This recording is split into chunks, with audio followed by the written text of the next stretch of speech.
Hello అందరికీ. ఈరోజు మన కిచెన్లో రెసిపీ వచ్చేసి బొంబాయి రవ్వతోటి స్వీట్లని చాలా సింపుల్గా, చాలా సాఫ్ట్గా, చాలా ఈజీగా ఎలా ప్రిపేర్ చేసుకోవాలనేది ఇప్పుడు మన వీడియోలో చూద్దాం. చూడండి, ఈ స్వీట్లని చూస్తుంటేనే నోరూరిపోతుంది కదా అండి. ఈ స్వీట్లని ఇలా చేసి పెడితే చిన్నపిల్లలు కూడా చాలా అంటే చాలా ఇష్టంగా తింటారండి. మరి వీటిని ఎలా చేయాలనేది లేట్ చేయకుండా మన వీడియోలోకి వెళ్ళిపోదాం. ముందుగా స్టవ్ ఆన్ చేసుకొని ఒక ప్యాన్ని తీసుకోండి. దానిలోకి 1.5 స్పూన్ వరకు నెయ్యిని వేసుకోండి. నెయ్యి బాగా కరిగిన తర్వాత దీనిలోకి 1 కప్పు వరకు బొంబాయి రవ్వని వేసుకోండి. ఫ్లేమ్ని లో ఫ్లేమ్లో ఉంచేసి ఈ బొంబాయి రవ్వని నేతిలో పచ్చివాసన పోయేంత వరకు 2-3 నిమిషాల పాటు బాగా ఫ్రై చేయండి. రవ్వ అనేది మాడకుండా ఇలా లో ఫ్లేమ్లో ఉంచి మాత్రమే ఈ రవ్వని బాగా ఫ్రై చేయండి. ఇలా కంటిన్యూగా కలుపుకుంటూ రవ్వ అనేది ఎక్కడా కూడా మాడకుండా ఇలా ఒక 2-3 నిమిషాల పాటు మనకి పచ్చివాసన పోయి కలర్ అనేది లైట్గా చేంజ్ అయ్యేంత వరకు దీనిని బాగా ఫ్రై చేయండి. ఈ రవ్వతోటి స్వీట్లని ఇలా ఎప్పుడూ ట్రై చేయకపోతే ఈసారి తప్పకుండా ఈ రెసిపీని ట్రై చేయండి. చాలా అంటే చాలా టేస్టీగా ఉంటుందండి. చూడండి, రవ్వ అనేది మనకి ఇలా లైట్గా కలర్ చేంజ్ అయిపోయాక దీనిలోకి 2 కప్పుల వరకు కాచి చల్లార్చిన పాలను వేసుకోండి. మనం తీసుకున్న 1 కప్పు బొంబాయి రవ్వకి 2 కప్పుల వరకు పాలు అనేవి కరెక్ట్గా సరిపోతుందండి. ఏ కప్పుతో అయితే రవ్వను తీసుకున్నామో సేమ్ అదే కప్పుతోటి పాలను కూడా తీసుకోండి. ఇప్పుడు ఫ్లేమ్ని మీడియం ఫ్లేమ్లో ఉంచేసి ఈ రవ్వ అనేది దగ్గర పడేంత వరకు దీనిని ఇలా బాగా ఉడికించండి. ఇలా మధ్య మధ్యలో కలుపుకుంటూ ఉండలేమి కట్టకుండా ఇలా కన్సిస్టెన్సీ అనేది దగ్గర పడేంత వరకు దీనిని బాగా ఉడికించండి. చూడండి, మనకి కన్సిస్టెన్సీ అనేది ఇలా బాగా దగ్గర పడ్డాక దీనిలోకి 1 కప్పు వరకు షుగర్ని కూడా వేసుకోండి. మనము ఏ కప్పుతో అయితే రవ్వను తీసుకున్నామో సేమ్ అదే కప్పుతోటి 1 కప్పు వరకు షుగర్ని కూడా వేసుకోండి. ఇప్పుడు ఈ షుగర్ మొత్తం కరిగేంత వరకు దీన్ని బాగా కరిగించండి. షుగర్ వేసుకున్న తర్వాత కన్సిస్టెన్సీ అనేది మనకి కొద్దిగా పలచనవుతుందండి. మళ్ళీ రవ్వ మొత్తం దగ్గర పడేంత వరకు దీనిని ఫ్లేమ్ని మీడియం ఫ్లేమ్లో ఉంచేసి బాగా ఉడికించండి. ఇలా మధ్య మధ్యలో కలుపుకుంటూ మనకి కన్సిస్టెన్సీ అనేది మనకి ప్యాన్ నుంచి సపరేట్ అయ్యేంత వరకు దీనిని బాగా ఉడికించండి. చూడండి, షుగర్ వేసుకున్నాక మనకి కన్సిస్టెన్సీ అనేది ఈ విధంగా కొంచెం లూజ్ అవుతుందండి. ఇప్పుడు దీనిని మళ్ళీ దగ్గర పడేంత వరకు బాగా ఉడికించండి. ఈ రవ్వతోటి స్వీట్స్ని ఎప్పుడు ఈ స్టైల్లో చేయకపోతే ఈసారి తప్పకుండా ఈ రెసిపీని ట్రై చేయండి. చిన్నపిల్లలు కూడా చాలా చాలా ఇష్టంగా తింటారండి. ఇప్పుడు దీనిలోకి ఫ్లేవర్ కోసం కొద్దిగా ఇలాచి పొడిని కూడా వేసుకోండి. అలాగే కొంచెం సాల్ట్ని కూడా వేసుకోండి. స్వీట్స్లో సాల్ట్ అనేది కొంచెం వేసుకుంటే స్వీట్స్ అనేవి చాలా టేస్టీగా చాలా బాగుంటుందండి.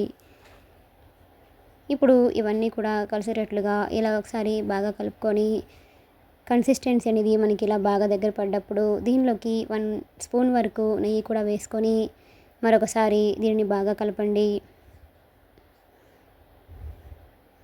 చూడండి, రవ్వ మిశ్రమం అనేది మనకి ఇలా బాగా దగ్గర పడి ప్యాన్ నుంచి సపరేట్ అయ్యాక ఇప్పుడు మరొకసారి ఇలా బాగా కలిపేసుకొని స్టవ్ ఆఫ్ చేసుకొని దీనిని చల్లారనివ్వండి. చూడండి, రవ్వ మిశ్రమం అనేది ఇలా మనకి గోరువెచ్చగా ఉన్నప్పుడే దీనిని ఒకసారి ఇలా చేతితోటి బాగా మెదుపు తీసుకోండి. ఇప్పుడు ఈ రవ్వని ఇలా 2 పార్ట్స్గా చేయండి. ఇలా 2 భాగాలుగా చేశాక ఒక భాగంలోకి 2 స్పూన్ల వరకు కాచలార్చిన పాలల్లోకి కొద్దిగా కుంకుమ పువ్వును వేసి ఇలా ఒకసారి బాగా కలిపేసుకొని దీనిలోకి యాడ్ చేసుకోండి. ఇలా రవ్వ మిశ్రమంలోకి వేసుకొని ఇలా ఒకసారి చేతితోటి బాగా కలపండి. మీ దగ్గర కుంకుమ పువ్వు అనేది అందుబాటులో లేకపోతే ఈ ప్లేస్లో మీరు ఎల్లో ఫుడ్ కలర్నైనా కూడా వేసుకోవచ్చండి. ఇప్పుడు ఇదంతా కూడా ఒకసారి ఇలా బాగా కలిసేటట్లుగా కలపండి. చూడండి, ఈ విధంగా బాగా కలిపేసుకొని కొంచెం కొంచెంగా ఈ రవ్వ మిశ్రమాన్ని తీసుకుంటూ ఇలా బాల్స్లా ప్రిపేర్ చేయండి. ఇలా మీకు నచ్చిన సైజులో ఈ విధంగా బాల్స్ని ప్రిపేర్ చేయండి. బాల్స్ అనేవి మరి ఎక్కువ పెద్ద సైజులో కాకుండా ఈ విధంగా చిన్న సైజులో తీసుకుంటేనే మనకి లోపల స్టఫింగ్ అనేది చాలా బాగుంటుందండి. ఇప్పుడు వైట్గా ఉన్న ఈ రవ్వ మిశ్రమాన్ని తీసుకుంటూ వీటిని కూడా ఇలా మీడియం సైజులో బౌల్లో ప్రిపేర్ చేసుకొని చేతిలోకి వేసుకొని ఇలా చిన్న అప్పాలలాగా ప్రిపేర్ చేసుకోండి. ఇప్పుడు ఈ యెల్లో కలర్ మిశ్రమాన్ని కూడా దీనిలోకి వేసుకొని ఇలా పైనుంచి క్లోజ్ చేసుకుంటూ మనకి స్టఫింగ్ అనేది బయటికి రాకుండా ఈ విధంగా క్లోజ్ చేసుకొని లడ్డూలు చుట్టండి. చూడండి, ఈ లడ్డూలని చూస్తుంటేనే నోరూరిపోతుంది కదండి. ఇలా రెడీ చేసుకున్న ఈ లడ్డూలని ఒక ప్లేట్లోకి తీసుకోండి. ఇలానే మిగతా అన్నింటినీ కూడా లడ్డూలని ప్రిపేర్ చేసుకోండి. ఈ విధంగా కొంచెం కొంచెంగా యెల్లో కలర్ మిశ్రమాన్ని తీసుకుంటూ బాల్స్ లాగా ప్రిపేర్ చేసుకొని పక్కన ఉంచండి. ఆ తర్వాత వైట్ కలర్ మిశ్రమాన్ని తీసుకొని లడ్డూలా ప్రిపేర్ చేయండి. ముందుగా యెల్లో కలర్ రవ్వ మిశ్రమం ఏదైతే ఉంటుందో ఈ రవ్వ మిశ్రమాన్ని కంప్లీట్గా ఫస్ట్ బాల్స్లో ప్రిపేర్ చేసుకొని పక్కన ఉంచేసి ఆ తర్వాత చేయి శుభ్రంగా కడిగేసుకొని వైట్ కలర్ మిశ్రమాన్ని కూడా బాల్స్ లాగా ప్రిపేర్ చేయండి. ఇప్పుడు ఒక్కో లడ్డూని యెల్లో కలర్ లడ్డూని తీసుకుంటూ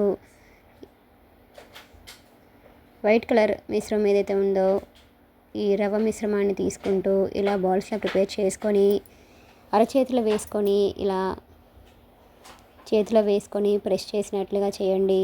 ఇలా చిన్న అప్పాల్లాగా చేసుకొని యెల్లో కలర్ లడ్డు ఏదైతే ఉందో ఆ లడ్డూని దీనిలోకి స్టఫింగ్ చేసుకొని పైనుంచి ఇలా లడ్డూతోటి సీల్ చేసేయండి. ఈ విధంగా అన్ని లడ్డూలను కూడా ప్రిపేర్ చేసుకొని మనకి స్టఫింగ్ అనేది బయటికి రాకుండా ఈ విధంగా అన్ని లడ్డూలను కూడా చాలా ఈజీగా ప్రిపేర్ చేసుకోవచ్చండి. ఇలా వీడియోలో చూపిస్తున్న విధంగా అన్నింటిని కూడా ప్రిపేర్ చేసుకొని ప్లేట్లోకి తీసుకోండి. చూడండి, ఈ లడ్డూలని చూస్తుంటేనే ఎప్పుడెప్పుడు తినేయాలనిపిస్తుంది కదండి. ఇలానే అన్ని లడ్డూలని కూడా మీకు నచ్చిన సైజులో ప్రిపేర్ చేసుకోండి. ఈ రవ్వతోటి ఎప్పుడు ఉప్మానే కాకుండా ఇలా కొత్తగా లడ్డూలను కూడా ట్రై చేయండి. చాలా అంటే చాలా టేస్టీగా చాలా బాగుంటుందండి. చాలా సాఫ్ట్గా చిన్నపిల్లల నుంచి పెద్దవాళ్ళ వరకు కూడా ఈ లడ్డూలు అనేవి చాలా ఈజీగా తినేటట్లుగా ఉంటాయండి. చూడండి, ఇలా అన్ని లడ్డూలను కూడా ఈ విధంగా ప్రిపేర్ చేసుకొని ప్లేట్లోకి తీసుకొని రెడీగా ఉంచండి. ఇప్పుడు చాక్ని తీసుకొని ఇలా మధ్యలోకి ఇలా కట్ చేయండి. ఇలా మెల్లగా ఈ విధంగా కట్ చేసుకోండి. ఇలా అన్ని లడ్డూలను కూడా ఈ విధంగా కట్ చేసుకొని ఒక సర్వింగ్ ప్లేట్లోకి తీసుకొని సర్వ్ చేసుకుంటే ఎంతో టేస్టీగా ఎంతో ఈజీగా ఉండే రవ్వ లడ్డు అనేది మనకి రెడీ అయిపోయినట్లే. చూడండి, ఈ లడ్డూల్ని చూస్తుంటేనే నోరూరిపోతుంది కదండి. మీకు కూడా ఈ రెసిపీ కనుక నచ్చినట్లయితే ఒక లైక్ చేయండి. అలానే లైక్ చేయడం మాత్రం మర్చిపోకండి. Please subscribe my channel, like, share and comment. మరిన్ని మంచి మంచి రెసిపీస్ కోసం మన ఛానల్ని సబ్స్క్రైబ్ చేసుకోండి. అలానే ఈ రెసిపీని మీ ఫ్రెండ్స్కి మీ ఫ్యామిలీ మెంబర్స్ కూడా షేర్ చేయండి. అలానే పక్కన ఉన్న బెల్ని కూడా కొట్టండి. Thanks for watching.